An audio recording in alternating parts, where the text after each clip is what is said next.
ताई, तुम्ही फेसबुकवर पोस्ट केलेली आहे स्वारगेट बलात्कार प्रकरणावर, नेमकं काय म्हणायचं तुम्हाला? मी फेसबुकवर पोस्ट जी केली ती बस स्टँड मधला जो आरोपी आहे त्याला काल कोर्टात आणला होता.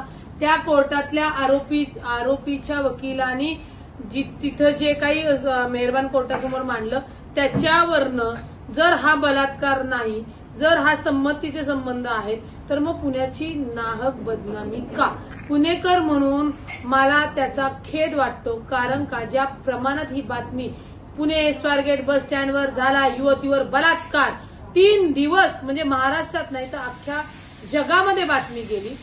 आता पुणे पोलीस त्याचा तपास करत आहे, तो तपास होईल. परंतु ज्यावेळी आरोपीच्या मुसक्या आवळल्या तेव्हा वकिलांनी सांगितलं की हो आमचे संबंध झालेले आहेत, परंतु तो बलात्कार नाही.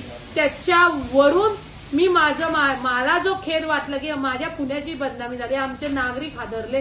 प्रत्येक नागरिकाला वाटायला लागलं की आता आपली बायको पोरं बाळ ही कशी पाठवायची बस स्थानकावर, हे कोण काढणार भरून, ही झालेली बदनामी बाजूला करणार कोण, हाही सगळ्यात मोठा प्रश्न आहे. आणि मुळामध्ये 12 दिवसाची पीसी त्याला दिलेली आहे. त्याच्यामध्ये अजून काही मेडिकल त्या मुलाचं होईल आणि या सगळ्या गोष्टी समोर येईल. मला असं वाटतं की हा गुन्हा दाखल करत असताना पोलिसांनी प्राथमिक तपास करणं गरजेचं होतं. असो, आता गुन्हा दाखल होऊन आरोपी गजाआड झालेला आहे आणि 12 दिवसानंतर अजून काय मोठमोठे धक्के समोर येतात ते बघावे लागतील. याआधी सुद्धा 376 वाडिया हॉस्पिटलचा गुन्हा होता, त्याच्यात चार्जशीट आलेला आहे, तुम्ही जाऊन बघू शकता तपासात काय काय झालेलं आहे. त्याच्यानंतर बोगदेव घाटातली होती, तिथलेही आपण बघू शकता, तिथेही आपल्याला लक्षात येईल. आणि कुठलेही गुन्हे ना विरोधक करायला सांगत ना सरकार करायला सांगत, परंतु ही गुन्हेगारी झाल्यानंतर त्यांचा तपास होणं आणि गुन्हेगारांना शिक्षा देणं हे सरकारचं काम असतं. हे कुणी विसरता कामा नये.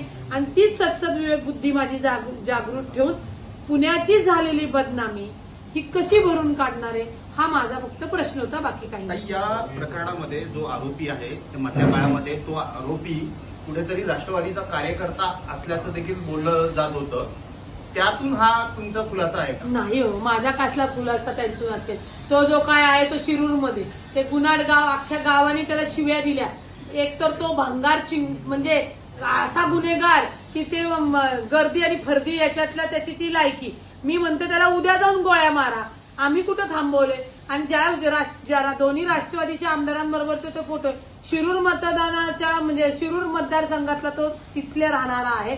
त्यामुळे कोण कुणाजवळ कुठल्या नेत्याजवळ फोटो काढतं का नाही जात ज्याचा त्याचा प्रश्न आहे. तो काही राजकीय व्यक्तींना कळत नाही. त्याच्यामध्ये दोन्ही राजकीय त्या लोकांनी म्हणजे आमदार आणि माजी आमदार त्यांचं स्टेटमेंट दिलेलं आहे आणि मी वकील म्हणून पोस्ट केलेली आहे.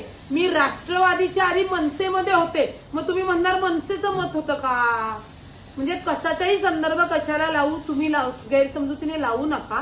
दुसरी गोष्ट, त्या गुन्हेगाराला सोडलं 376 मध्ये म्हणून मला सोडा असा कुठलाही दावा करता येत नाही. जो गुन्हा घडतो त्याचा घटनाक्रम असतो, सेक्शन्स असतात, पुरावे असतात आणि हे फक्त आणि फक्त न्यायालयीन प्रक्रियेसमोरच चालतं. बाकी जे काही तुमचं सोशलवर चालतं त्याला शून्य किंमत आहे.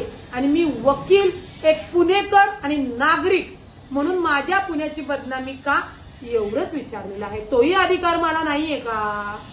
मग उद्या जर ही केस सुटल्यानंतर तुम्ही जी ही बदनामी झाली ती कशी भरून काढणार मला तुम्ही उत्तर द्या.